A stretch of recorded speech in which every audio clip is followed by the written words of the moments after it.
Hello and welcome to the Connected Yoga Teacher Podcast. I'm your host, Shannon Crow. My pronouns are she, her, hers. And this podcast is being recorded on the land of the Anishinaabe, Odawa, and Mississauga people. It's important to me that I continue to learn about this land, the indigenous people who cared for it for so long, and the history and culture of my settler and immigrant ancestors. I'm also a Canadian yoga teacher, mother, entrepreneur, and forever student who loves to ask questions. I think that's why podcasting is a good fit for me. I get to ask questions about a topic I love, yoga, every single week. And I'm just excited and grateful that you're here so that we can learn together.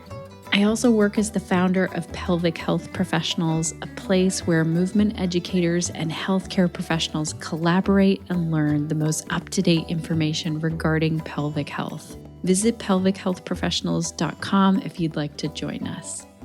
If you are a fellow yoga teacher, practitioner, or entrepreneur, this podcast was made for you because I really get how it feels to be out there in the real world as a yoga teacher, to leave yoga teacher training and think, oh my gosh, what now? This podcast is a place where you can connect to other yoga teachers, ideas, and information. I want to say a big thank you to OfferingTree because they make today's episode possible. I use and love this software in my own business because it automates everything. My bookings, payments, Zoom links, reminders, and so much more. We have a special podcast listener discount code over at offeringtree.com/Shannon. Today's episode is here for you if you don't have a separate bank account yet for your yoga business. And I'm here to tell you that opening one, even if you're not required by law, is so beneficial. It's worth going to the bank and spending the time to set this up, and possibly you might have to spend a little bit of money in bank fees. It's worth it, trust me. I should have done this, even though I'm not keen on shoulding on myself or others, but I should have done this when I first became a yoga teacher. So to clarify, and just add a little note here, please check what bank account you're required to have for your business based on where you live. So not all countries require you to have an actual business account, but some do. I'm not an accountant. I'm not a lawyer. We do have some really great podcast episodes with lawyers and accountants, and I'll make sure to put those in the show notes in case you have questions about LLCs and legal things and how to set up your accounting and bookkeeping systems. We have you covered for those topics. There's 4 episodes that I'll link to. There's one called Legal Answers for Your Yoga Business. We talked to a lawyer, Saren Ali Cho, in that one. We talked with Erica Kullberg for the 3 must-have legal agreements, and she talks about LLCs in that episode. And then Kelly Christian talked to us about bookkeeping for yoga teachers. And we also spoke with Hannah Smolinski about accounting for yoga teachers. So if you have questions that are not answered in those episodes, let me know. We will find the answer for you and do a podcast episode on it. And also make sure to talk to an accountant in your country that understands small business to find out what kind of bank account you are required to open. And then maybe shop around and talk to some banks to find out the different perks that they have for the various account options. Today's episode is here just to talk about the why for every yoga teacher. Every single yoga teacher, no matter what, should have a separate account for their yoga business. So for some yoga teachers who are not required to have a business account in their country, this might mean a separate checking or savings account. But no matter who you are or where you live, the message is the same. I want you to open a separate bank account if you haven't already. And I'm speaking as someone who took too long to learn this. I have seen the difference in my own business. And this is one of the top things I suggest to yoga teachers, especially when they're working with money mindset stuff. Oh, and that reminds me actually, before I get into my list of why to open a separate bank account, if you are wanting to sign up for a consultation call with me, I just opened a few spots in my calendar. This is something that I've held back on doing for a while, but I'll make sure to share a link in the show notes so that if you feel like you want to talk to me about your unique yoga business and you want to pick my brain and get my thoughts and ideas from being a yoga teacher for almost 20 years, I am making some time to do that for our podcast listeners. So I'll link to that in our show notes. Or you can go to our website and under the connectedyogateacher.com/consultations, that's where you can book a call and we can chat about the challenges that you're facing in your yoga business, because I love to help yoga teachers and studios who want to grow a business that makes profit while also making a positive impact in the world. Okay, so let's get into the list, because if you have not opened a separate bank account, I'm here to convince you.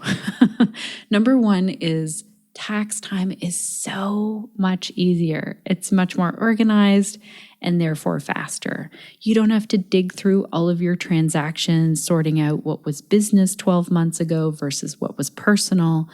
So you'll save time, you're going to save headaches, and you'll also save money because your time or your bookkeeper's time is worth something. Now, I like to have a separate debit and credit card for my business, and every time I'm purchasing something, I'll ask myself, is this a business expense? And if it is, let's say I'm shopping at Staples, one of my favorite places to shop, and I'm buying some sticky notes and a new pen and a journal, I'm going to make sure that I use my business card. If you're wondering what expenses you can claim for your business, I'm going to make sure to link to a podcast and article about this in the show notes. Side note on this, if you open an account and there is a fee for that bank account, that's one of those expenses that you can claim. Now, it does not matter if you track your income and expenses with pen and paper in one of those accounting ledgers, or you do this on a spreadsheet, or if you have an entire bookkeeping team and software that integrates like Xero or QuickBooks where your transactions are automatically entered. It doesn't matter where you are in your business, this step is going to help. It's going to save you time. So please, you might even stop listening right now and go book that bank appointment or mark some time off on your calendar to do that. Speaking of tracking things and making things easier, I want to give a shout out before I go on to number 2 of my list of why to have a separate bank account. And I want to tell you about OfferingTree. This is the software that I use for my booking, and they also have really in-depth reports. So they have financial reports like revenue by staff, by offering, by day of the week, by the start time. So you can check, where am I making my money as a yoga teacher or studio? You can see first visits by clients. You can see total visits. Like, let's say you want to give an award to your yoga student that's been to class the most in 1 month. You'd be able to print a report off for that. And you can also see the average visits per unique client. Then there are staff reports. If you're running a studio, you can do staff pay. You can do revenue by staff. You can also do revenue by offering. Let's say you have different workshops run by different people at your studio. You can check that out. And then there are sales reports. You can check out total sales or total sales by category. And the last report that I use all the time over at OfferingTree is the roster. So seeing who came to class, what their email address is. I love that their phone number is included in this. And then you can see really quickly and even check people off when they come to your workshop, to your class, whether that's online or in person. One of the key things here, Connected Yoga Teachers, is that OfferingTree gets that this kind of data really helps us to grow our business. So if you're looking for a software that is going to automate and simplify your business, that is actually built for yoga teachers and studios, make sure to check out OfferingTree. There's a free trial, and if you decide to sign up, make sure to use our discount code for podcast listeners. That's over at offeringtree.com/Shannon. Okay, let's get back to the list of why you need a separate business bank account, in case I haven't convinced you yet. Number 2 is you will build a business credit score that will help you if you ever need to borrow money. Let's say you need a loan or a line of credit and you want to use this money to grow your business or maybe make a big purchase. So just setting this account up will help you to do that. Number 3, ask yourself, are you building your business to possibly sell it someday? And for yoga teachers, the answer sometimes is no, I'm not. But if you are, having everything outlined for a potential buyer is going to help both you and the buyer.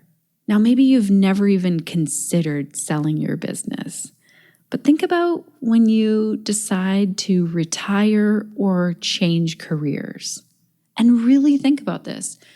Is there some way that you could sell your yoga business? Now, I realize a lot of yoga teachers are like, no way, this wouldn't work. I am my business. And I get it.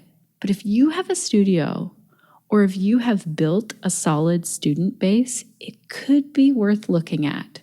And the same goes for if you ever decide to bring in a business partner. So you would want to have a separate bank account so that your business partner could write checks and withdraw money as well as view the transactions. You definitely would not want to say to a potential buyer, if you were selling your business, or a potential partner who is going to go in business with you, hey, like everything's all mixed up together. Here's my personal bank account. Like that just is a whole level of not professional. And it's messy and it would take way too much time. So even though you may not be at that point right now, I would say build it that way right from the start. Number 4 is when, not if, you are audited, it's going to be a lot less painful if everything is in one bank account, and that's your business bank account. Number 5 is you're running a real business. Trust me, you are. So please open this account while you're in your yoga teacher training, or open this account this week, no matter how long you've been a yoga teacher. Trust me. Like I said, I learned this lesson the hard way. I actually used to just have one bank account. Listen to this podcast from way back. This is episode 44. Hannah Smolinski was talking with us in this podcast episode. Here are her thoughts on why a business account is necessary right from the start.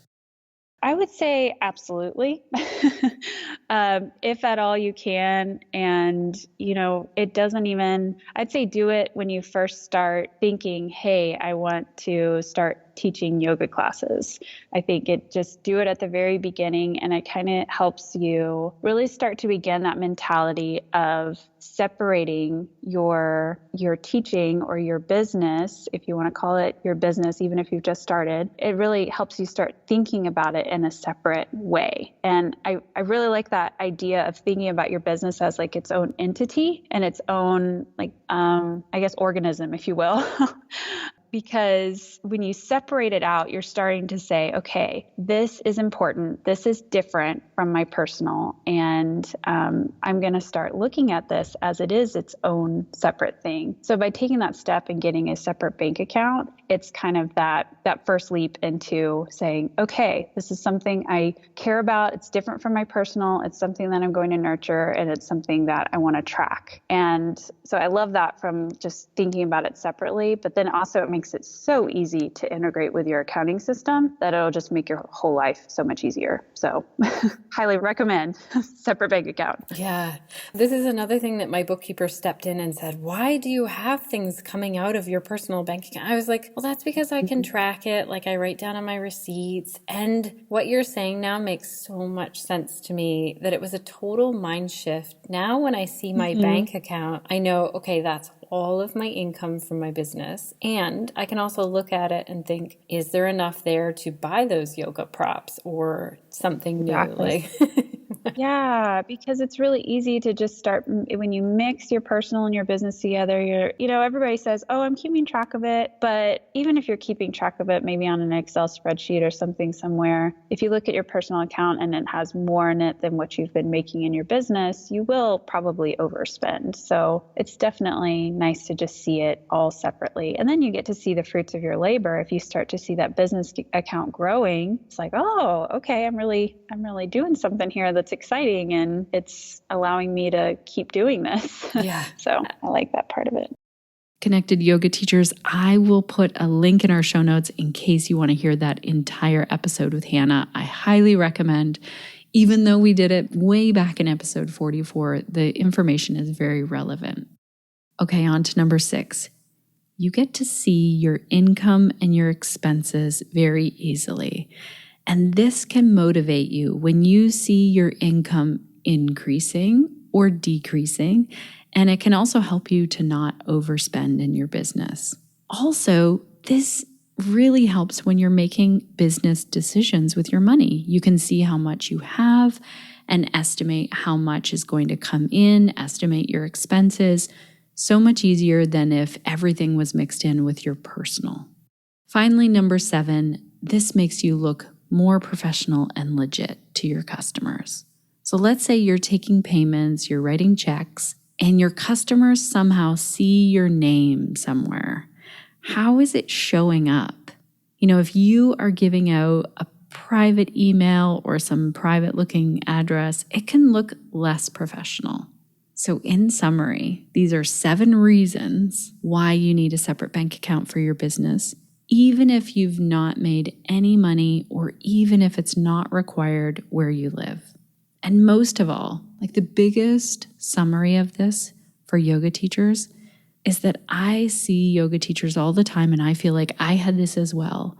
I see money mindset issues come up right around this point.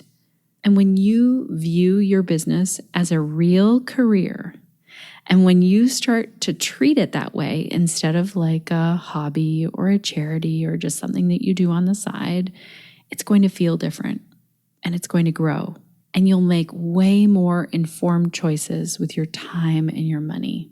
So please, this is your homework this week. If you do not already have a separate bank account, please open one this week and then let me know how it goes. I also want to say that we did a poll in the Connected Yoga Teacher Facebook group, and I did one on my Instagram to see how many yoga teachers have a separate bank account and how many do not. What was interesting is in the Facebook group, it was about a 70-30 split. So 70% of yoga teachers had a separate business account and 30 did not in our Facebook group. On Instagram, it was closer to 50-50, which I was really amazed at that difference between Facebook and Instagram. So I'll link to the poll in the show notes so that you can check it out, the one from our Facebook group. And you can post comments and you can post questions in that thread. We had some good questions and clarifications in that thread as well. Now, if you get your homework done this week and you go open a separate business bank account, or maybe you already have one, I have a little bonus homework for you. Go listen to our Profit First episode that we did with Shannon Simmons. It's episode 280. It's called Get Paid as a Yoga Teacher. I'll link to it in our show notes, or you can just go to our website and type in theconnectedyogateacher.com/280. And this is where we start to take things a little further, like maybe opening an account where we put away some money for taxes. So once you start making income, it's really important and very helpful if you plan to pay your taxes and you plan for that instead of trying to play catch up at the end of the year. So we can take this, open a separate bank account and expand it even further. And that's why I'd like you to have episode 280 to return to for a little expanded homework on this step. I also want to give you a little insight on where we've been going this year on the podcast and kind of where I see this continuing. So right now we're starting to get into some checklist steps for yoga teachers that I think are still missed. When I see that 50 to 70% of yoga teachers do have a separate bank account, but then I'm not sure, 30 to 50% of you do not. I know that the need is there for getting this information out of what are some of the things that will really help us as yoga teachers. And I want to give you sort of a bird's eye view or a behind the scenes information for a minute on just sort of this vision that I had for the podcast this year. So back in episode 308, you might have noticed that I started doing more solo episodes, and I wanted to talk about really having enough energy as entrepreneurs and yoga teachers. So we did episode 308, 309, 310, 311, and we were really talking about resting and refueling, the seasons of our business, how to create a yoga routine, and how to make that really small and an ongoing practice, how to build that habit of your personal practice. So that's sort of, I think, the foundation of how to keep going as a yoga teacher and an entrepreneur. And then I did some other episodes, and then I jumped to episode 314, where I talked about planning your breaks and taking time off and planning holidays, vacation, and CEO days. And that's a really important thing as well. As much as we're like ready to dive in and work as yoga teachers, we also want to make sure that we have some balance and some time off. Then in episode 318, 319, and 320, we really got into yoga teacher training. So I was thinking, okay, if you're thinking about signing up for yoga teacher training, what are the questions that I wish I would have asked? And also, do you need another yoga teacher training if you already have some? And then if you've decided, yep, I'm going for it, what to pack for a yoga teacher training?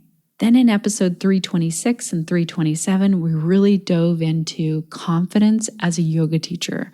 So this is super important if you're a new yoga teacher and you're diving out into the world of teaching, or if you're putting something new out into the world and all of a sudden that kind of imposter syndrome, self-doubt starts to kick up. So I wanted to put those two episodes together. And now we're getting into like kind of the nitty-gritty of running a business. Today's episode 329 is why you need a separate bank account. So I would put it out there to you right now. What are some of the questions that you are having as a yoga teacher? It doesn't matter how long you've been teaching. Maybe you've not even started teaching. Let me know your questions about doing this work as an entrepreneur, as a small business owner, and as a yoga teacher. I'm here for your questions. I'm here to answer them. I kind of have this like long view of how we'll get, more into how to market your business, how to create your content, how to niche down and specialize. I want to make sure that we've covered all of these topics for you. And I also want to make sure that I answer your questions. And then every once in a while, we'll be talking to some amazing guests because topics are coming up all the time. There are some new yoga books out there for you. There's some cool people I've been talking with. And so there will be interviews in between. But you might have noticed that there are more solos this year than I've ever done on the podcast. Okay, that was a long behind the scenes view of what's going on over here. All of the podcasts that I talked about today are in our show notes over at theconnectedyogateacher.com/329. If you are wanting to hang out in real time, we have a call coming up in July. We're going to be talking with Sandy Hilton over in Pelvic Health Professionals. So if you want to join that call and you want to check out all of the stuff in there, visit pelvichealthprofessionals.com. Sandy is going to be talking with us about pelvic pain and intimacy. This will be a really fascinating call if you have yoga students who are dealing with pelvic pain, and I can tell you, lots of them are not talking about it, or if you yourself are dealing with pelvic pain related to intimacy. Visit pelvichealthprofessional.com to sign up and to get access to this live call and all of the replays of every single call that we've done and all of the yoga series that we've done so far, and so much information about pelvic health and yoga and all kinds of things in there. Also, people have asked me, what if I want to cancel my membership for Pelvic Health Professionals? Not to worry. First of all, when you sign up, you have 30 days to check it out and decide, is this for me? And if it isn't, you can get a full refund. If it is, and you feel like, yeah, I want to stay and learn, you can do that for as long as you want. We have people who have been in there for the entire time that the membership has been open. And we have some people who are like, you know what, I'm going to jump in and learn for this amount of time. It's completely up to you. You can cancel at any time. I want to say a huge thank you to our team over here, Suzanne, Crunch, and Sinead, for all the work that you do to make this podcast possible, but also for the work that you're doing in this world. And most importantly, I want to thank you, dear listener. You make today's podcast episode possible. For some reason, you're listening all the way to the end. And I hope that this has helped you if you're wondering if you need a separate bank account. You also make this podcast possible with your questions and by sharing it with other yoga teachers. So if there's a new yoga teacher in your world, or maybe share this one with all yoga teachers, knowing that lots of yoga teachers don't have a separate bank account. And thank you. Thank you for when you do share the podcast on social media or talking with yoga teachers. It really does make a difference. And as usual, I am going to leave you with a question. What will you be doing this week to stay connected to yourself, your yoga practice, and to your community so that you can share the yoga that lights you up?